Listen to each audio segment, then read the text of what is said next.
Bonjour à toutes et à tous, ici Louis et aujourd'hui je vais vous présenter une façon très simple d'ajouter le mode graveuse laser à votre Creality CR10 pour moins de 20 euros. Alors j'ai mis au point cette technique car je pense être le premier, enfin du moins ce petit DIY. Donc je remercie le groupe Creality CR10 francophone qui m'a encouragé à faire ce tutoriel suite à mon partage de cette innovation. Donc, je vais vous raconter la petite histoire en fait, de manière accélérée. Il y a 5 mois, j'ai fait une graveuse laser à partir de lecteur CD, mais sa surface de gravage était ridicule. Elle faisait du 4 cm par 4 cm, pardon. Et donc, je l'ai délaissé, je l'ai un peu délaissé.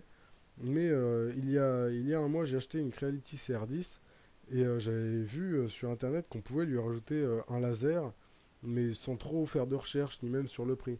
Donc une fois que j'avais ma CR10, je l'avais bien paramétré, je me suis dit que ce serait intéressant de lui rajouter le mode gravure. Donc je me suis renseigné sur le prix. Et là, j'ai trouvé des kits. Le moins cher était à 50 euros. Et c'était pour faire de la gravure laser sur CR10. Et encore, il y avait quelques petites modifications à apporter. Donc ça m'a très vite refroidi. Surtout que j'ai pas un budget énorme. Mais je me suis souvenu de ma petite graveuse laser. Et donc j'ai pris le laser et j'ai cherché un moyen de l'adapter sur la carte mère. Donc la carte mère de la CR10 possède un port ventilateur qui est libre. Donc on peut y brancher, qui sort du 12 volts en PWM. Donc on peut y brancher un laser. Sauf que mon laser s'alimente en 5 volts 1 ampère. Car c'est un laser de 1500 milliwatts. Et donc ce que j'ai fait, c'est que j'ai cherché un adaptateur, mais je ne trouvais pas. C'est en revenant de vacances, en me dégourdissant les jambes sur une aire d'autoroute, que j'ai vu un adaptateur pour charger son téléphone sur un allume-cigare. Et c'est à ce moment que j'ai tout connecté. Donc je me suis dit, une batterie de voiture, ça envoie du 12 volts, donc l'allume-cigare est en 12 volts, comme la carte mère. Pour charger son téléphone, c'est du 5 volts 1 ampère, et l'adaptateur de l'allume-cigare envoie du 5 volts 1 ampère. Donc, si j'utilise un adaptateur d'allume-cigare pour charger son téléphone, pour convertir le 12 volts de la carte mère en 5 volts 1 ampère pour mon laser, ça fonctionnerait nickel. Du coup, c'est ce que j'ai fait en rentrant de vacances. J'ai foncé sur ma CR10 et j'ai commencé à faire plein de petits tests. Et donc j'en suis arrivé à un résultat plus que correct, je trouve, avec une surface de gravure très très importante. Donc je vais vous expliquer ça tout de suite. Donc je vais découper cette vidéo en 6 parties. Donc la première qui sera un démontage du boîtier, explication et montage, enfin plutôt explication du montage. Une deuxième partie qui sera consacrée à la calibration du laser, donc pour pallier le décalage entre le laser et la buse. Une troisième partie sur l'ordinateur qui sera consacrée au G-code, donc comment modifier le G-code pour qu'il soit lisible par notre imprimante. Une quatrième partie sur le réglage du laser, donc je parle de la focale pour pouvoir bien graver toute la matière que vous désirez. Ensuite, une cinquième partie qui sera les tests, donc là où je testerai différents matériaux avec différents G-codes. Et une sixième partie qui sera une sorte de conclusion sur les gravures dues à ce mode. Donc je vous laisse tout de suite avec la première partie. Alors vous aurez besoin d'un laser, donc je vous mets le même que moi en description, ainsi qu'un adaptateur d'allume-cigare vers USB pour charger son téléphone. Alors peu importe lequel vous utilisez, du moment qu'il sort du 5 volts 1 ampère, c'est ce qu'il faut. Donc on se retrouve tout de suite pour le démontage du boîtier. Donc après avoir désolidarisé le boîtier de commande de l'imprimante, vous allez le retrouver sous cette forme-là, donc vous la connaissez sûrement. Donc il faut bien sûr le mettre hors tension. Donc vous allez avoir deux clés Allen qui ont été fournies normalement avec l'imprimante. Donc ils vont nous servir à démonter les vis qui se trouvent ici pour tenir l'alimentation et ici pour tenir le dessous du boîtier. Donc je tiens aussi à m'excuser pour la qualité de vidéo car je bouge un peu comme ça. C'est que je n'ai pas de pied pour mon téléphone mais j'essaie de faire de mon mieux. Donc je démonte tout de suite tout l'intérieur du boîtier et on se retrouve juste après. Voilà, alors après avoir dévissé les vis du boîtier, je vous conseille de garder les vis. Moi, je les ai mises dans une petite Pandora box. Donc, maintenant, on va pouvoir ouvrir l'intérieur du boîtier. Donc, ici, on retrouve l'alimentation. Donc, on va la retirer. Voilà. À une main, c'est un peu difficile. Voilà, donc les câbles sont assez résistants. Vous pouvez la mettre, sortir un peu comme ça. De toute façon, on verra plus tard. Donc on se retrouve dans le boîtier de commande. Donc normalement vous, si vous n'avez fait aucune modification, vous n'aurez pas ce connecteur de branché là. Je l'ai récupéré grâce au laser. Dont je vous mets le lien en description vu que c'est le laser que j'ai utilisé. Donc si vous avez un autre laser, bah, utilisez-le, mais je ne saurais pas du tout comment l'alimenter le vôtre. Donc j'ai récupéré donc ces deux sorties ventilateurs n'ont qu'une seule commande pour s'activer. Donc sur la plupart des imprimantes 3D, c'est M106 suivi de S avec une puissance entre 0 et 255. Et donc les deux s'activent en même temps. Et donc nous, c'est pas ce qu'on recherche, vu qu'on n'a pas envie que le laser s'active pendant qu'on imprime, donc pendant que ça refroidit un matériau. Et on n'a pas envie que le ventilateur s'allume et s'arrête quand le laser est en train de graver. Donc du coup, j'ai fait un petit switch juste en bas, un petit interrupteur avec des soudures très très propres, hein, vous pouvez le voir. Et donc, on a la patte du milieu, donc qui est ce fil-là, qui lui envoie, je m'en sers pour envoyer le plus, vous pouvez aussi le faire avec la masse si vous voulez. Donc on l'envoie au milieu car il est en permanence activé. Donc là on a le petit interrupteur qui fait soit qui délivre en bas, en haut, soit qui délivre en bas. Voilà. Et donc maintenant sur ça, soit je peux repiquer donc, le fil du haut, ça m'envoie directement donc, à mon petit adaptateur, donc je vais vous expliquer. Soit moi je prends le fil du bas et ça l'envoie directement au ventilateur. Comme ça les deux ne sont jamais activés en même temps. Donc maintenant, on passe à la partie adaptateur, donc la partie la plus intéressante, mais qui peut... il y en a certains qui peuvent avoir un peu peur, mais vraiment c'est extrêmement simple.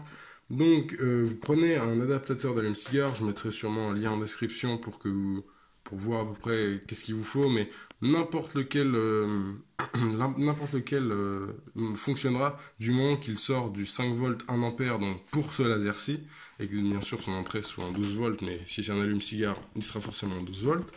Donc ce qu'on a là, c'est donc là, le fil rouge, normalement, là sur la petite patte qui dépasse, je l'ai coupé, mais c'est un ressort qui sert pour la borne plus, le petit bitonio qui est juste au fond, juste au bout. Donc je vous mets un petit schéma là pour que vous compreniez. Et donc le fil noir avec de la gaine thermo vert dessus, et ben normalement il est connecté sur le côté de l'allume-cigare, donc de l'adaptateur d'allume-cigare, et il permet de prendre la masse.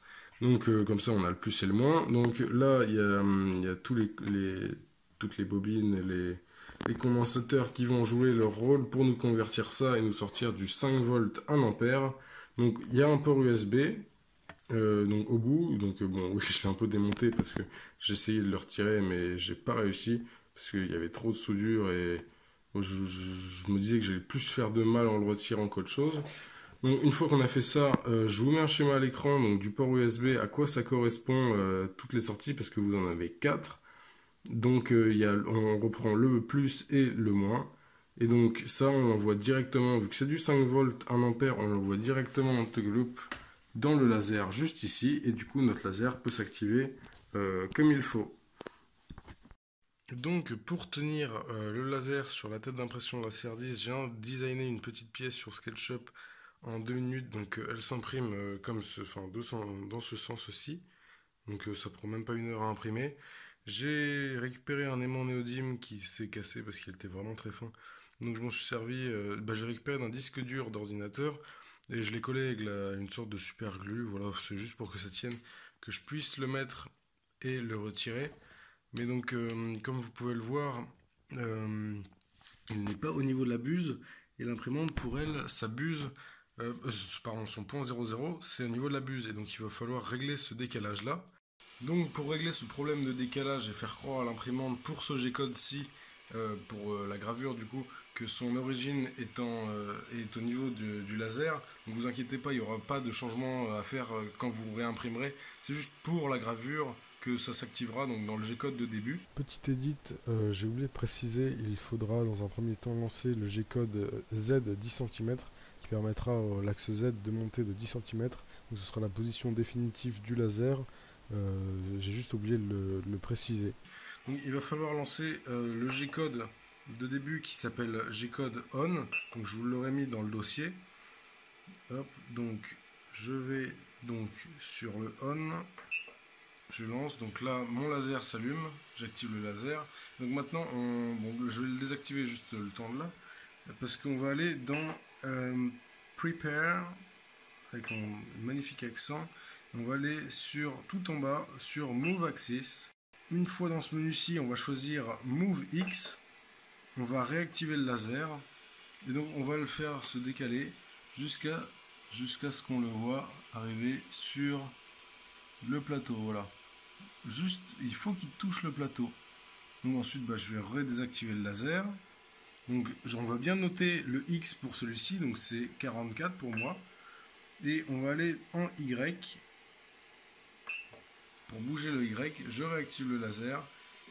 Et on va le bouger un tout petit peu pour que ça arrive pile au coin. Donc vous inquiétez pas, normalement, le laser, s'il n'est pas calibré pour... je veux dire, la lentille n'est pas calibrée pour graver, donc son rayon d'action, son champ d'action, oui, on va dire, tous les faisceaux ne sont pas concentrés dans un même endroit, donc il n'y a pas de risque de cramer votre plaque, à part si récemment vous avez imprimé sur du papier, il faut faire attention, mais normalement, le peu de temps que ça reste, en plus c'est du métal, ça ne peut pas le graver, enfin du moins il faudrait rester beaucoup plus longtemps. Et donc, une fois que vous avez retenu ça, donc moi il y avait marqué 0,4, j'ai oublié de le montrer. Et donc, il faut se souvenir, il faut noter dans un coin, donc moi c'était X44 et Y04 ou 0,5, donc ça peut varier selon l'épaisseur des aimants que vous allez mettre, comment va être positionnée votre tête, si c'est absolument pareil ou pas, avec les hand-stop. Donc ça dépend, donc c'est pour ça qu'il faut faire la manipulation soi-même. Donc on note ça et on se retrouve sur l'ordinateur pour régler ce problème. Donc on se retrouve sur mon bureau, donc sur la partie ordinateur pour générer le G-code qui sera lisible par l'imprimante. Donc pour cela, dans la description, vous retrouverez encore une fois le dossier où j'aurai tout mis. Donc, dans un premier temps, utiliser GRBL Laser qui est un logiciel, on va dire, de slicer pour graveuse laser. Donc là, j'ai au préalable une image que j'ai téléchargée, une pomme qui me convient. Donc on va aller sur ce petit bouton ouvrir le fichier.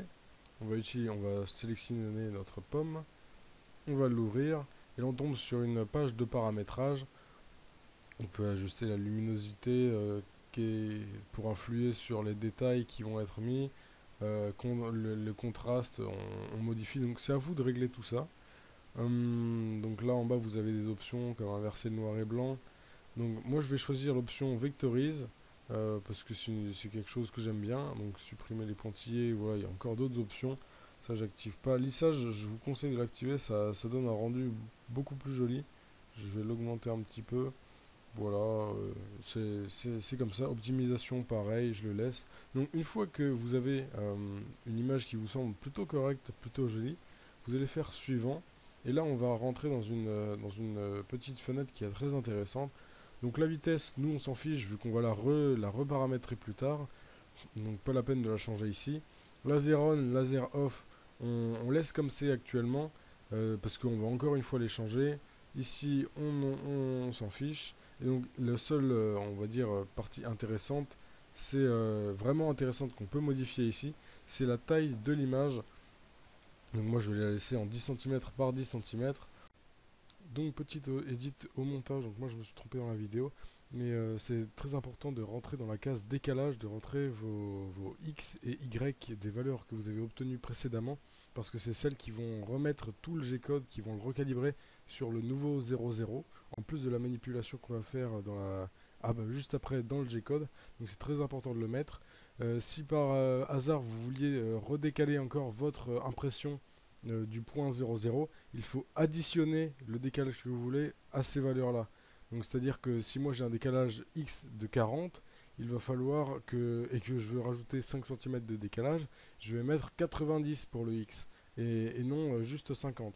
Donc voilà, c'est très important dans le décalage de marquer les coordonnées que vous avez trouvées sur la manipulation précédente. Donc maintenant on va faire créer. Donc ça vous génère un G-code ici donc de la pomme.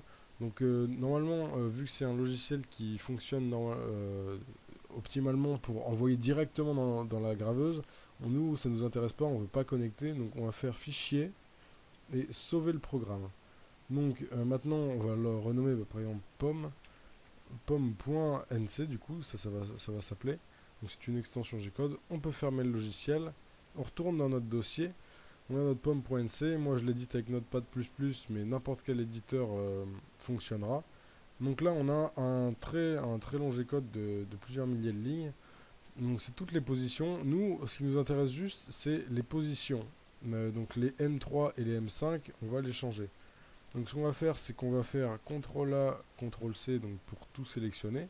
Vous allez voir dans la description, soit par le lien, soit dans le dossier, vous aurez une fenêtre qui s'appelle, qui est juste un Find and Replace, parce que sur les éditeurs de texte que j'ai essayé, ça ne fonctionne pas. Il me semble que sur Mac, ça fonctionne, parce qu'en fait, nous, on va remplacer ce qui s'appelle, donc dans un premier temps M5, donc je vais coller mon texte avant.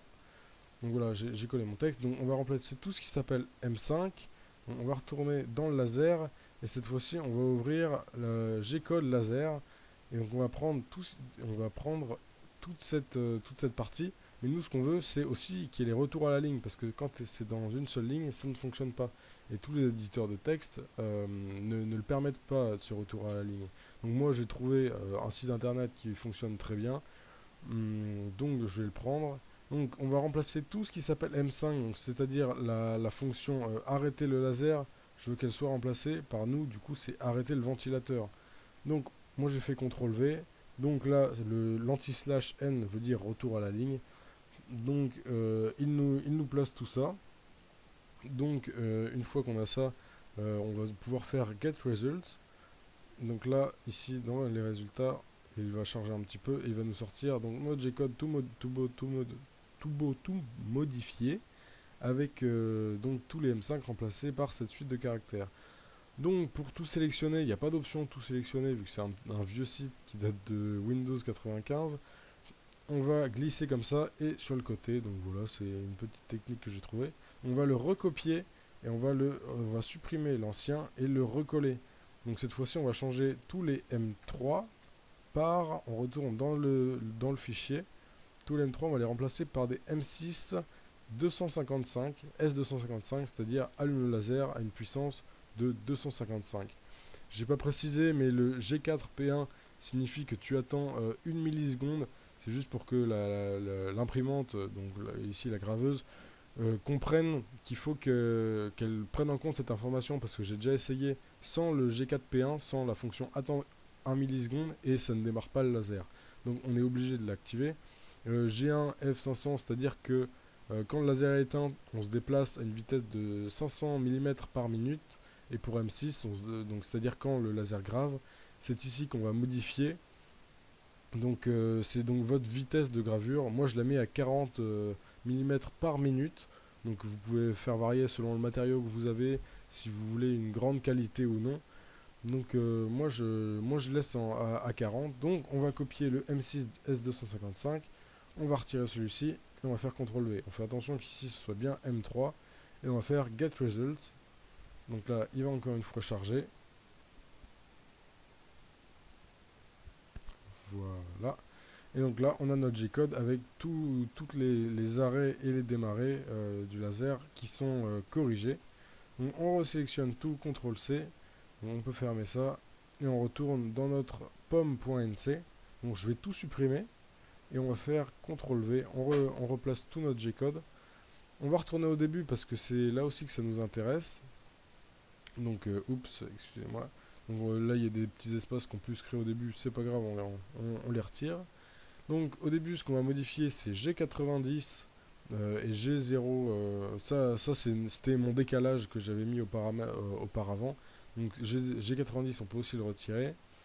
Là, il y a un G qui a pu se glisser, vous pouvez le supprimer. Enfin, il faut le supprimer, pardon. C'est quelques petites erreurs qui arrivent de temps en temps, mais c'est pas grave. C'est juste au début que ça arrive. Après, il y a plus de soucis. Donc, on a notre G-code qui commence par un arrêt du laser. Là, il y a un S255 qui s'est glissé. Faut aussi le supprimer. Le F25, on le supprime aussi. C'était l'ancienne vitesse de gravure. Donc là, on a un G-code propre, donc un cœur de G-code qui est propre. Et maintenant, ce qu'il va falloir faire, c'est aller dans celui-ci. Et donc, on va prendre ce G-code de début là que j'ai fait. Donc G90, donc c'est pour position absolue. Donc là, c'est un peu obligé de le mettre. G21, on définit les unités en millimètres et non en pouces parce qu'on n'est pas des barbares. Ensuite, on prend G28 X et Y, donc c'est-à-dire qu'on veut que nos axes X et Y fassent un auto-home. Ensuite, c'est là où ça va être intéressant. On va réutiliser les informations qu'on a utilisées dans la manipulation précédente. Donc, à la place du X, moi je mets 44, mais vous aurez peut-être une autre valeur qui sera sortie au moment du décalage du X pour calibrer le laser, pardon. Donc, vous remplacez le 44 par la valeur que vous avez et le Y pareil. Donc, je vous ai fait un petit texte pour vous expliquer. G92, ça va faire. Donc, c'est là où on va modifier. On va dire à l'imprimante que maintenant, ton point 000 n'est plus quand tu touches les unstop, mais à ces coordonnées-là. Donc, c'est pour corriger le décalage. Donc, le Z100, c'est-à-dire que auparavant, plus tard, là, quand je vais vous montrer comment régler le laser, j'aurais monté le laser de 10 cm. Donc c'est juste pour éviter de le faire bouger par mes gardes. Donc voilà, on va sélectionner tous G-code, CTRL-C, pomme.nc, hop, on y retourne. Donc là je supprime, il y a un tab qui s'est mis, CTRL-V. Donc voilà, on a notre G-code qui est opérationnel. Donc je vais juste faire un petit tour en bas pour voir qu'il n'y ait pas de bêtises. Donc si vous voyez deux fonctions d'arrêt, je ne sais pas pourquoi il faut en mettre deux, sinon le laser ne s'arrête pas à la fin. Donc voilà, donc là il y a un G0, X0 et Y0, c'est un retour comment, à l'origine, mais c'est une sorte de home, mais c'est vraiment optionnel, ça change rien. Donc une fois qu'on a fait tout ça, donc on finit par avoir un G-code qui est vraiment opérationnel pour l'imprimante. Donc on fait enregistrer, on retourne dans le dossier et là on va le renommer gcode. Pomme.gcode. Gcode, et voilà, on peut l'enregistrer. Oui, on veut modifier. Et voilà, donc vous avez un G-code opérationnel pour le graver sur votre imprimante. Donc on passe tout de suite au réglage du laser. Donc on se retrouve devant mon imprimante. Voilà, donc j'ai mis la carte SD, on va faire print from SD. Et donc là, ce qu'on va commencer par faire, donc j'ai fait un auto home. Ce qu'on va faire, c'est qu'on va commencer par lancer le G-code 10 cm. Comme ça va nous faire monter notre laser de 10 cm. Donc excusez-moi pour le bruit, hein, vous connaissez les CR10 et leur magnifique bruit de ventilateur comme une soufflerie d'air. En même temps, ça peut être une soufflerie d'autre chose. Enfin voilà, donc là on a la tête qui monte du coup à 10 cm. Donc maintenant ce qu'on va faire, c'est qu'on va aller chercher le G-code, print from SD. On va prendre le G-code. Donc moi c'est, alors il faut que je retrouve on. Donc avant de lancer, bien sûr, vous mettez des lunettes de protection, ou vous mettez, moi j'ai un casque spécial. Donc une fois qu'on a lancé le fichier on, donc moi je vais passer en mode laser. Donc voilà, vous voyez le laser. On va pouvoir le décaler sur la plaque. Donc voilà, quand le laser est activé, il faut tourner juste la molette pour avoir le plus petit point possible. Donc il faut vous le faire avec les lunettes. Donc moi je vais le faire là.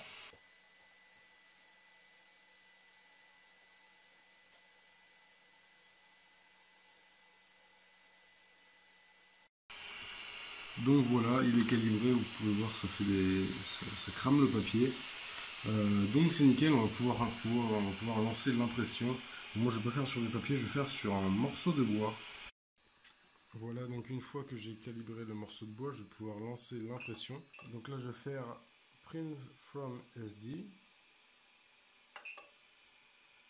Et donc là, on va partir sur pom2.gcode. Donc je vais activer mon laser. Donc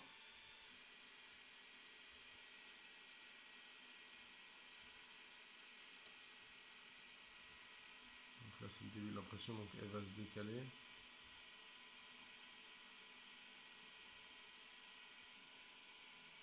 Et donc voilà, l'impression se lance, enfin la gravure se lance.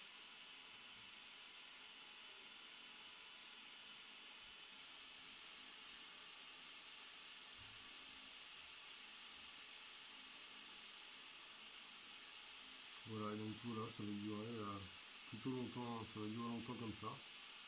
Donc on se retrouve une fois que c'est fini. Donc on se retrouve devant la graveuse, nous en sommes à 1h01. Vous pouvez voir que c'est bien avancé, elle est plutôt grande la pomme. Ça grave bien, vous pouvez d'ores et déjà voir quelques petits problèmes ici de gravure, donc il y a des manques. Donc ça c'est dû au bois lui-même naturel, donc c'est-à-dire que son veinage est plus dur à certains endroits et donc plus dur à graver, et donc ça fait que il faudrait que le laser passe plus de temps dessus. Alors moi j'ai voulu faire on va dire rapidement, donc je ne l'ai laissé qu'à 40 mm, je l'ai mis à 40 mm par minute, pardon. Il aurait fallu que je le mette à 20 ou 25 pour vraiment que le laser ait le temps de bien lui cramer la tronche. Donc ça, je vais refaire des tests, hein, c'est pas du tout un problème, c'est juste dû à mon temps de passage du laser. Donc vous pouvez quand même voir que le résultat est plutôt joli, hein. Je vais quand même refaire d'autres tests sur d'autres matériaux. Vous pourrez le voir, c'est très joli. Donc là, on approche de la fin, donc il va finir son trait. On se retrouve juste après. Et donc voilà, le dernier trait de l'impression. Hop, le laser se coupe. Donc la gravure est finie au bout d'1h03. Enfin 1h02, il y a marqué. Donc c'est génial. On peut donc arrêter la machine. Hop, tout est bon. Donc je peux récupérer ma plaque. On prend la plaque de verre. Et donc vous pouvez voir que le résultat est quand même très joli malgré donc, ce problème de veinage. Donc ça, il est palliable très facilement. Donc vous le voyez bien là, le laser a eu plus de mal. Donc au centre, quand c'est le cœur, c'est assez simple, mais quand c'est vers l'écorce, en fait, c'est plus dur. Bon, après, j'ai fait des tests sur du carton, je vais vous le montrer juste après. C'est super joli. Donc si vous voyez un peu des zigzags, ça c'est dû au dessin et à la vectorisation, mais ça reste très propre. Donc on se retrouve un petit peu plus tard dans la journée donc pour ce test de gravure sur du cuir, donc une petite tête de renard. Le rendu est plutôt pas mal, je trouve. Bon, il y a une forte odeur de cheveux cramés qui se dégagent, je ne sais pas si vous avez déjà senti. Et donc oui, c'est pour ça que c'est important d'aérer. Mais le rendu est plutôt joli, donc je vous reprends une fois que la gravure est terminée. Donc on arrive sur la fin de la gravure. Donc normalement c'est bientôt la fin, ça devrait s'arrêter incessamment sous peu. Donc là vraiment je pense que le résultat est vraiment joli sur du cuir. Je ne m'attendais pas à quelque chose d'aussi beau. Donc la gravure est terminée. Je peux arrêter l'imprimante. Et donc là oui, on a vraiment quelque chose de très propre. C'est un peu carbonisé, c'est un peu profond. J'aurais peut-être pu accélérer la vitesse de gravure, parce que le cuir c'est vraiment tendre, surtout le cuir blanc comme ça, c'est vraiment tendre et ça se brûle en quelques secondes. J'ai déjà fait des tests avec mon ancienne graveuse laser, donc la toute petite, les résultats étaient déjà corrects. Mais là, franchement, et là vous voyez, il n'y a plus l'effet de zigzag. Du premier test, donc c'était bien dû à l'image, hein. Je vais vous faire un troisième test donc sur du bois uni pour que vous voyez vraiment le résultat et qu'on ne soit pas resté sur un bois qui donne pas un rendu super génial. Donc, troisième test sur du bois uni, donc c'est un contreplaqué, donc toujours en vectoriel, donc le logo de Skyrim pour ceux qui auront reconnu, et donc j'ai pas changé les paramètres, j'ai mis en 40 mm par seconde, et donc là c'est le dernier tracé, on va regarder le résultat ensemble.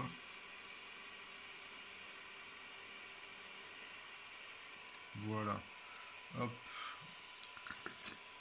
donc on peut récupérer ça, donc on peut voir la gravure est quand même plutôt belle.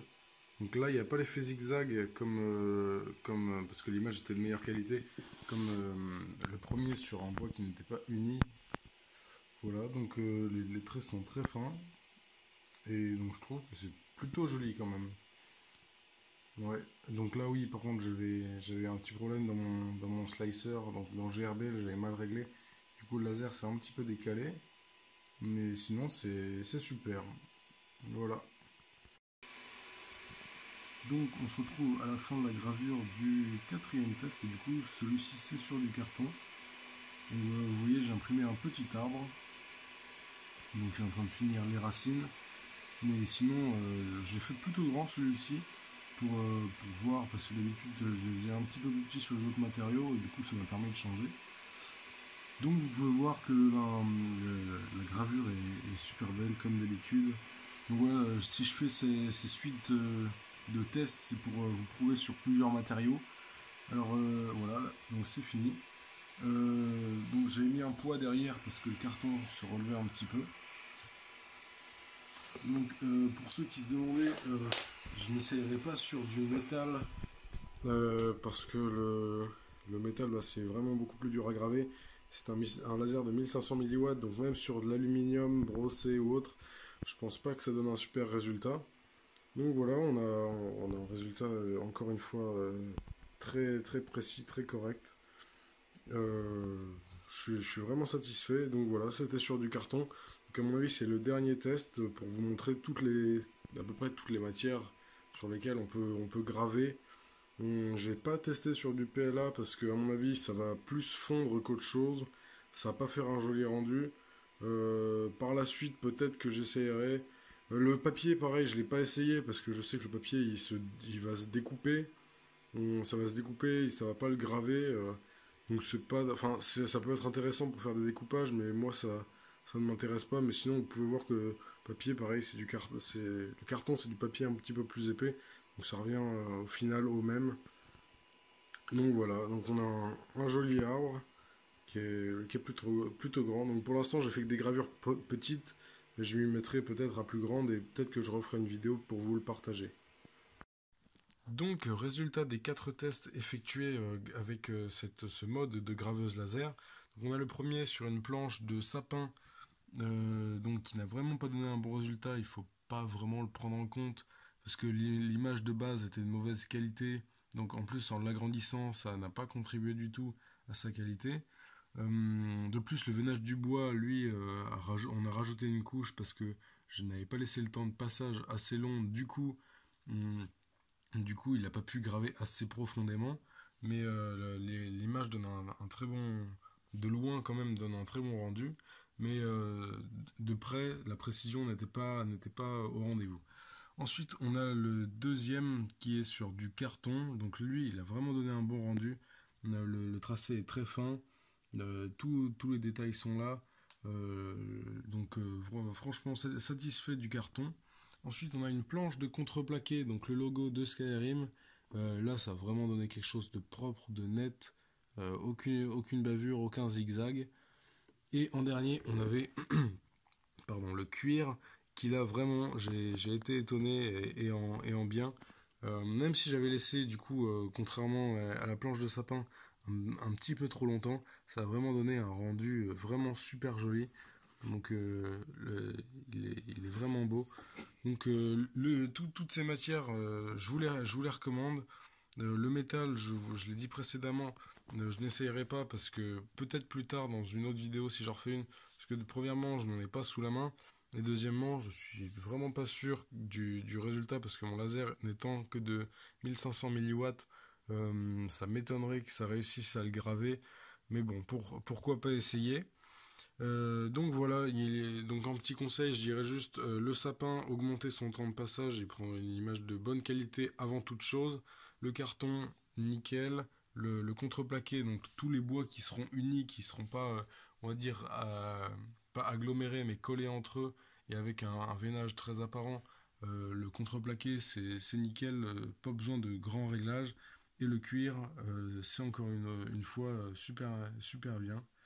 Donc voilà, c'était les 4 tests. Peut-être que je referai une vidéo avec plus de matière si j'en trouverai, mais pour l'instant, j'ai pas trouvé d'autres idées de matière à graver.